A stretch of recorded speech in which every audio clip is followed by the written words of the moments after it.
গুরুদেব, গুরুদেব বড্ড দেরি হয়ে যাচ্ছে কিন্তু। শান্ত শান্ত হবে নি, একটু শান্ত হ। কি করে শান্ত হব গুরুদেব? লোকনাথ যে অমন ভাবে ছুটে চলে গেল, আর তো এলো না। গুরুদেব, আমি বরং গিয়ে একটু দেখি। বেনি, বেনি, ভুলে যাস না যে একদিন সাধনার পথে যাবি বলে তুই ঘর ছেড়েছিলি। এত অস্থিরতা তোকে মানায় না। বেনি, লোকনাথ এই সময় নিজের সঙ্গে একা সময় কাটাচ্ছে। এই সময়টা দিতে হবে। ওই তো সন্ন্যাসী আসছেন।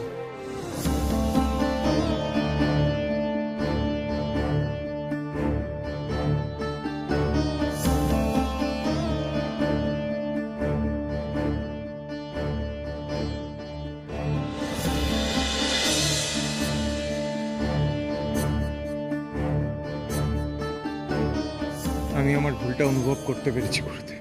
তুমি ঠিক বলেছি। আমার ক্রোধকে, আমার জীর্ণ মনকে আমি সংবরণ করতে পারিনি গুরুদেব। আর এর জন্য আমার যা শাস্তি প্রাপ্য, মাথা পেতে আমি তা নিতে রাজি আছি। জানিস তো লোকনাথ, এই রকম রাগ ছিল পরশুরামের। আর সেই রাগের বশেই সে নিজ মাতৃহত্যা করেছিল। সে কি? এ তো একেবারে জঘন্যতম পাপ। গুরুদেব, তারপর কি হলো?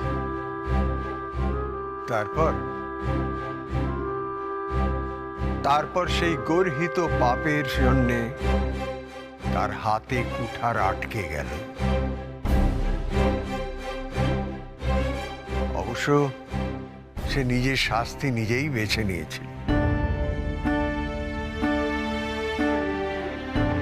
মহাদেবের নানা স্থানে ঘুরে বেড়িয়েছিল, পাহাড়ে, সমতলে, সব জায়গায়।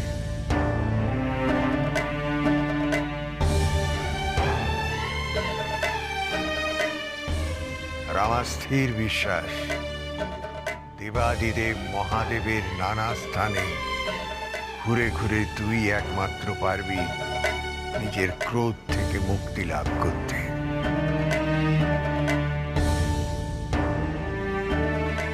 এ ভিন্ন আর কোনো পথ আমার জানা নেই লোকনাথ।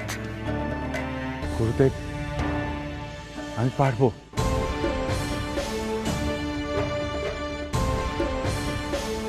তোমার বলা পথে অগ্রসর হয়ে এই জীর্ণ মন থেকে নিষ্কৃতি নেব।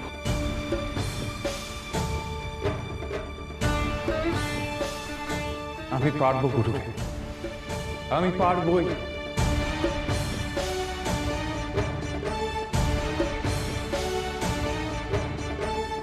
এই জীর্ণ মন থেকে আমায় মুক্তি পেতেই হবে গুরুদেব। তাই দেবাদিদেব মহাদেবের দেবভূমিতে আমি বিচরণ করব, ঘুরে বেড়াবো, দেখবো হয়তো ওনার আশিসে আমি আমার মুক্তির পথ খুঁজে পাবো।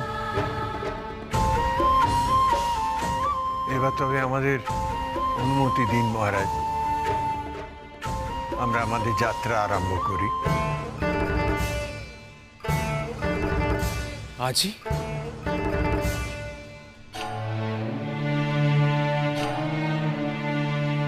এ কি বলছেন আপনারা? আপনাদের সেবা করার এই সামান্য সুযোগটুকু আমাদের দেবেন না? আমরা সন্ন্যাসী, আমাদের আবার কিসের সেবা? সেবা যদি করতেই হয় তাহলে ঈশ্বরের সেবা করুন। প্রভু পশুপতিনাথের সেবা করুন এবং আপনার প্রজাদের সেবা করুন। তাতেই আপনি আপনার মুক্তির পথ খুঁজে পাবেন মহারাজ।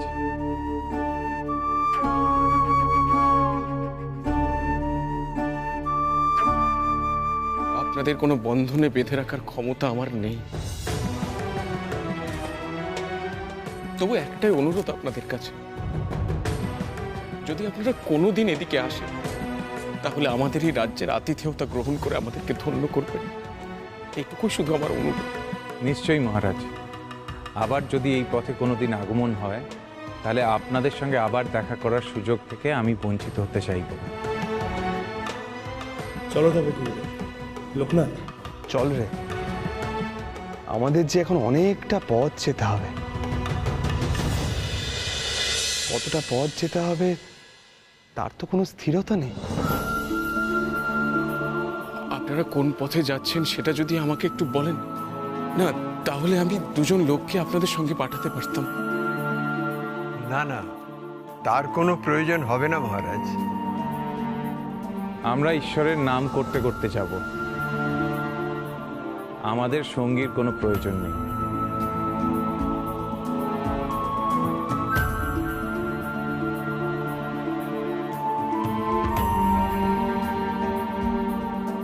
চলো সবাই।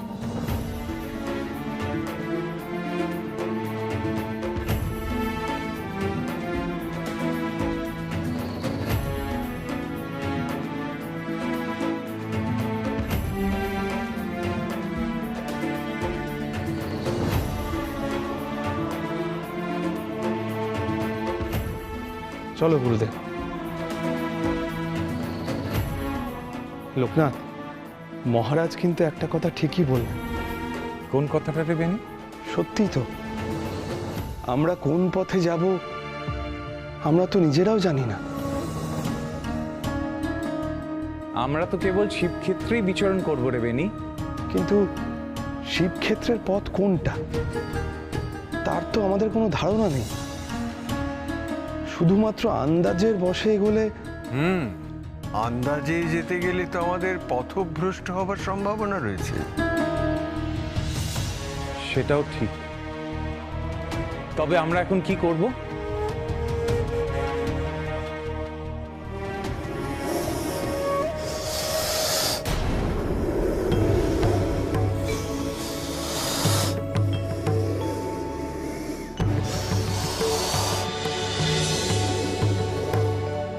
ওই তো, ওই যে বেরি, গুরুদেব, ওই দেখো দেখো আমাদের পথপ্রদর্শক ঠিক সময় আমাদের সামনে চলে এসেছে।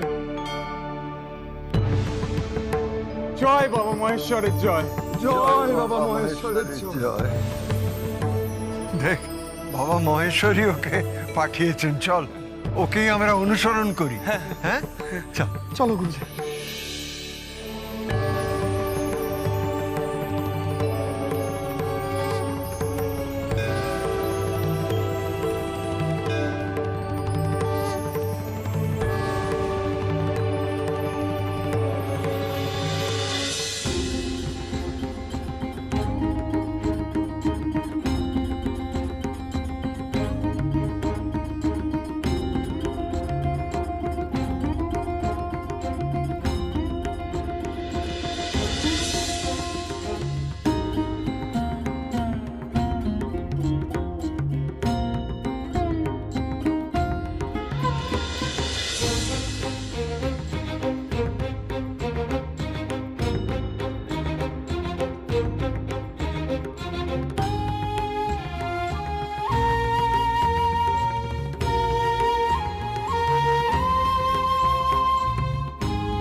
লোকনাথ রে,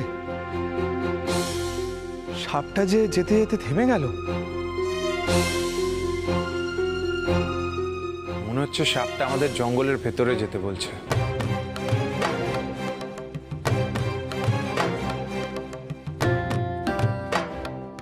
শোন না, ও যে পথ দেখাচ্ছে, চল সবাই ওই পথেই যাই।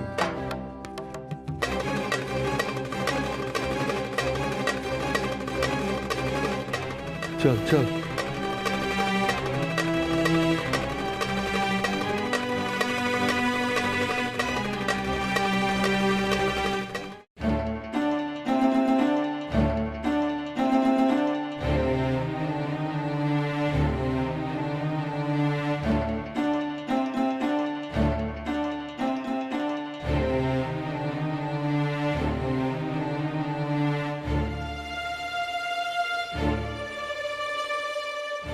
লোকনাথের দেহে কি ক্লান্তি বলে সত্যি কিছু নেই?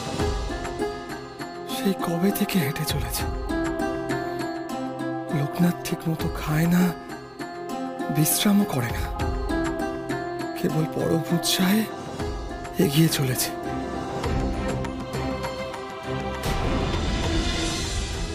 আর থেকে থেকে বলে শিবক্ষেত্রে পৌঁছতে চায় যত দ্রুত সম্ভব। আশ্চর্য।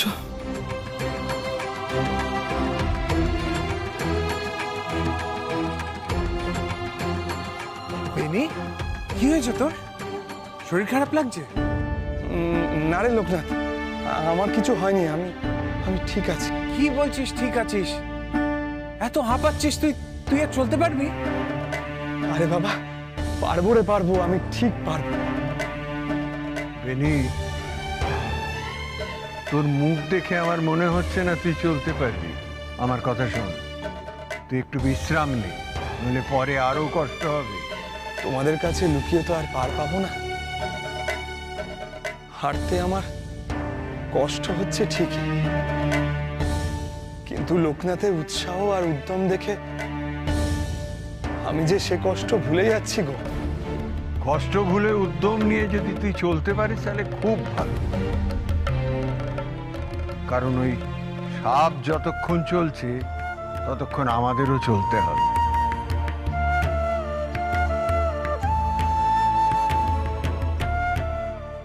আমার ধারণা শিবক্ষেত্রে গিয়ে তবেই ও থামবে। গুরুদেব, আমার মন বলছে আমরা বেশি দূরে নেই, শিবক্ষেত্র আশপাশেই আছে কোথাও। লোকনাথ, তোর মন যখন বলছে তখন নিশ্চয়ই শিবক্ষেত্র কাছাকাছি আছে, কারণ স্বয়ং ঈশ্বরই তো তোকে এখানে পথ দেখিয়ে নিয়ে এসেছে। কিন্তু এটা কোন রাজ্য সেটা ঠিক। গুরুদেব, গুরুদেব, ওই দেখো কারা আছে।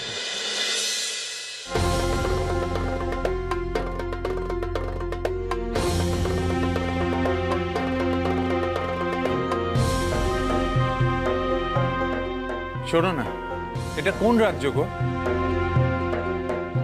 এখানে কি শিবক্ষেত্র আছে? শিবক্ষেত্র তো বটেই, আসলে সামনেই উত্তরকাশী। উত্তরকাশী? হা, এ তো বড় পবিত্র স্থান। জয় শিব শম্ভু। আর পবিত্র, সামনে বাবা বিশ্বনাথের মন্দির। এখানে যত না ভক্তি আছে তার চেয়ে বেশি ভয় আছে।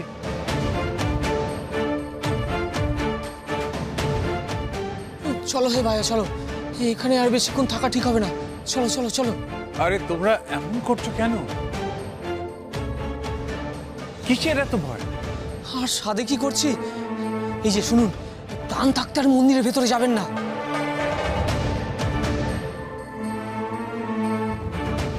সে কি? কেন? ও এখন ওসব কিছু বলতে পারবো না, আমরা বরং যাই। আমাদের এখানে বেশিক্ষণ থাকা ঠিক হবে না। এই সবে মাত্র আমরা ওদের চোখে ধুলো দিয়ে পালিয়ে এসেছি। আমাদের পরে আর কেউ পালাতে পারেনি। পালিয়ে এসেছো মানে? শিবক্ষেত্র তো শান্তির স্থান, ওখান থেকে পালিয়ে আসার কি আছে? বাবা বিশ্বনাথ বড় মঙ্গলময়, বড় করুণাময়, কিন্তু মানুষ তারা তো আর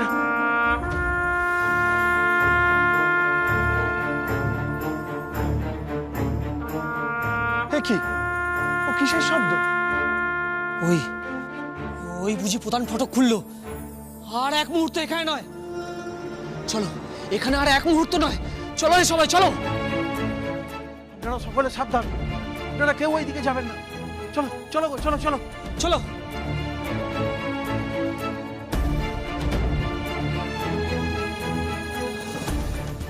আশ্চর্য,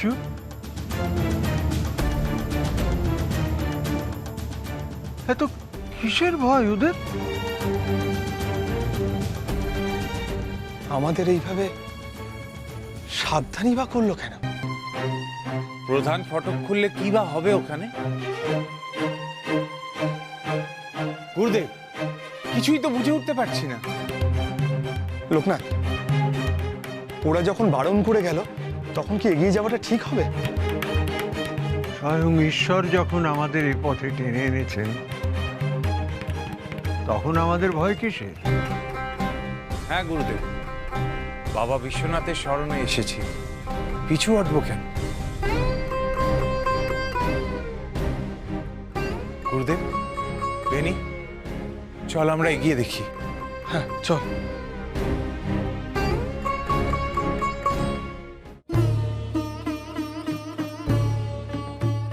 এটাই কি উত্তরকাশীর প্রবেশদ্বার? দেখে তো আমারও তাই মনে হচ্ছে। হ্যাঁ, এই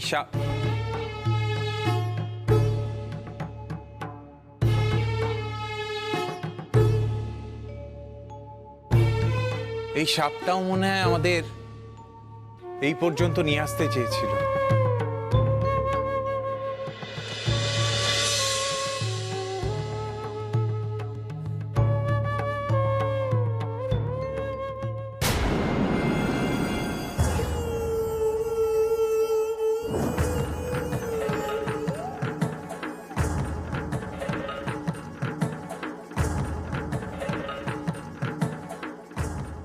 এ কি করেছ ওরা?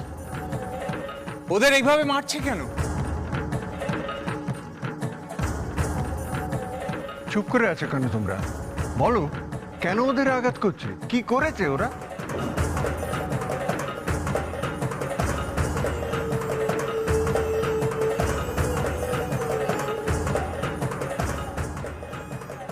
এ কি গুরুদেব, এই নিরীহ গরিব মানুষগুলোকে এইভাবে মারছে, তো অন্যায়। লোকনাথ, এদের ব্যাপারে কথা বলা কি আমাদের উচিত হবে? না রে বেনি, আমি চুপ করে থাকতে পারবো না। এই নিরীহ মানুষগুলোকে এইভাবে মার খেতে দেখে আমার পক্ষে চুপ করে থাকা সম্ভব নয়। দাঁড়াও!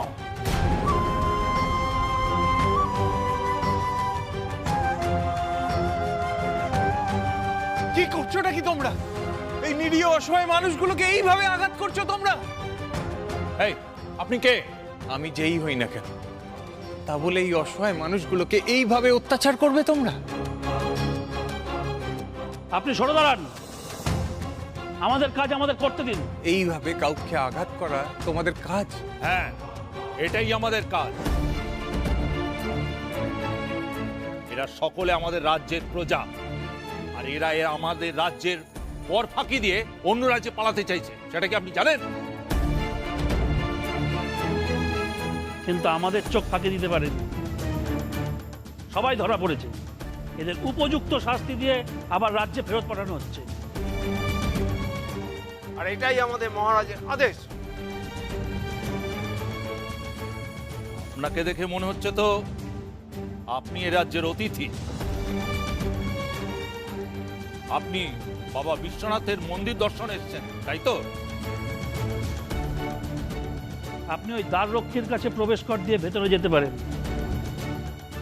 মন্দিরও দর্শন করতে পারেন, আপনাকে কেউ বাধা দেবে না। কেউ বাধা না দিলেও আমার বিবেক যে আমায় বাধা দিচ্ছে। এই অসহায় মানুষগুলোকে এইভাবে মার খেতে দেখেও আমি চলে যাব? কি করবেন আপনি? আপনি এদের রক্ষা করবেন? যার রক্ষা করার কথা তিনিই রক্ষা করবেন। আমি তো কেবল আদেশ পালন করি। আমি শুধু একটা কথা বলতে চাই, এদের শাস্তি না হয় তোমরা আমাকে দাও।